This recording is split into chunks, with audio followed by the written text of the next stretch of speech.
बहुत दिनों की बात है। एक शहर में एक आदमी रहता था। कुछ समय बाद उसकी पत्नी की मृत्यु हो गई। उसकी एक बेटी थी जिसका नाम सुमन था। बाप बेटी दोनों आराम से रहते थे। एक दिन उस आदमी ने दूसरा विवाह करने का फैसला कर लिया। उसका विवाह तो हो गया, परंतु उसकी दूसरी पत्नी बहुत चालाक निकली।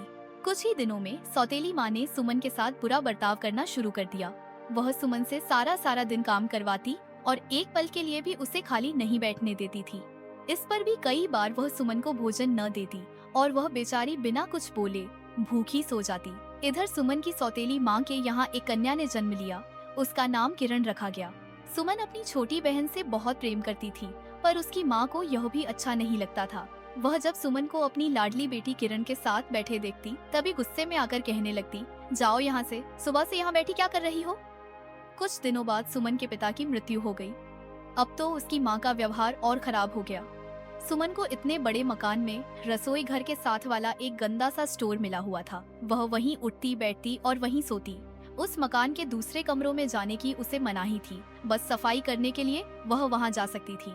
सुमन को बहुत काम करना पड़ता था। सारे घर की सफाई करती, कपड़े साफ करती, फर्श रगड़ रगड़ कर धोती और सारे घर का भोजन बनाती। भैंस को नहलाना, चारा डालना, लकड़ी काटना, कुएं से पानी लाना, बहुत से काम उस सुकुमार कन्या को करने पड़ते। काम करते करते कई बार तो वह बहुत थक जाती, परंतु किसी से शिकायत न करती। एक दिन सौतेली माँ ने सुमन और किरण से कहा, जाओ आज मछली पकड़ कर लाओ। जो टोकरी भरकर मछली नहीं लाएगी उसको मार पड़ेगी और रात को उसे भोजन भी नहीं मिलेगा। सुमन जानती थी कि यह चेतावनी केवल उसी के लिए है। किरण को न तो मार ही पड़ सकती थी और न भोजन के बिना वह रह ही सकती थी। सुमन सुबह से शाम तक तालाब के किनारे बैठी रही। उसने मछलियों से अपनी टोकरी भर ली, परंतु किरण सारा दिन इधर से उधर घूमती रही।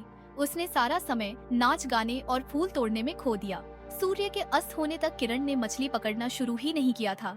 किरण ने ज्यों ही अपनी बहन सुमन की टोकरी मछलियों से भरी हुई देखी तो उसे एक तरकीब सूझी। वह कहने लगी, देखो बहन, तुम्हारा चेहरा धूल से भर गया है, तुम इस निर्मल जल में स्नान क्यों नहीं कर लेती।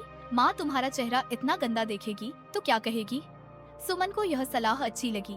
वह उधर स्नान करने के लिए तालाब में घुसी और इधर किरण ने उसकी मछलियाँ अपनी टोकरी में डाल ली और टोकरी उठाकर जल्दी से घर भाग गई।